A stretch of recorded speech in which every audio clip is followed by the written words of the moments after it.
বাপ, নিজেদের জিন্দিগিতে একবার ভাইবা দেখেন। আমিও ভাবি, আপনিও ভাবেন, এমন আচরণ আমার মধ্যে আছে কিনা। 3 দিন ধরে যে বাড়িতে মেয়ের বিয়েতে, ছেলের বিয়েতে যে ডেকসেট বাজাইলেন, কারে খুশি করার জন্য? হ্যাঁ, 1 লক্ষ টাকার গেট, এরপরে গায়ে হলুদের এই নগ্ন অনুষ্ঠান কার জন্য করলেন?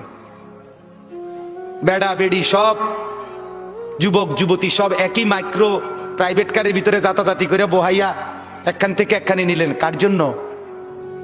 পুরা প্যান্ডেলের ভিতরে একসাথে বেড়া বেড়ি একত্রে খায়, নাচে, গায়, ফুর্তি করে, কার জন্য?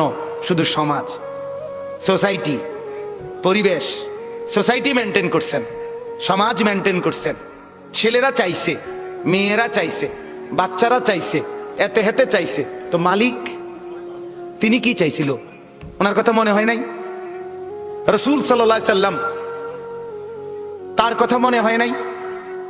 বলেন, কিয়ামতের দিন নবী সাল্লাল্লাহু আলাইহি ওয়াসাল্লামের কাছে কোরআনে আছে, ফাকাইফা ইদা জিনা মিন কুল্লি উম্মাতিন বিশাহিদ ওয়া জিনা বিকা আলা হাউলা'i শাহীদা। নবীকে বলছে আল্লাহ, বন্ধু, আপনার উম্মতের প্রত্যেকের আমলনামা আমি আপনার হাতে দেখাবো, আপনার হাতে, আপনার সামনে পেশ করব, আপনি দেখে কথা বলবেন আমার কাছে।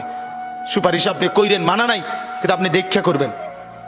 রাসূলুল্লাহ সাল্লাল্লাহু আলাইহি ওয়াসাল্লাম যদি হাসরের ময়দানে এরকম আমলনামা খুলে উল্টায় আর পৃষ্ঠার পর পৃষ্ঠা দেখে, ফজর নাই, জোহর নাই, আসর নাই, মাগরিব নাই, ঈশা নাই, শনিবার রবিবার, মদ, জুয়া, অবৈধ উপার্জন, গান, বাদ্য, নাটক, সিনেমা, জিনা, ব্যভিচার, বেহায়া, বেপর্দা, সব উল্টায়। আল্লাহ নবী সাল্লাল্লাহু আলাইহি সাল্লাম তখন বলবে, উম্মত কি এটা? উম্মত, আমার 23 বছরের এত চোখের পানির কথা একবারও মনে হয় নাই? কি আনছো এটা আমারে? উম্মত, তুমি জানো না আমি যে তায়েফের পাথরের আঘাতে পুরা পিঠ চালনির মতো জাজরা বানায় ফেলছে আমার? শোনো নাই তুমি? আমারে যে উহুদের ময়দানে দান দান শহীদ করে রক্তাক্ত করছে, তুমি শোনো নাই? আমি যে 14 দিন পেটে ক্ষুধার তাড়নায় পাথর বাঁধছিলাম, উম্মত, তোমার মনে নাই?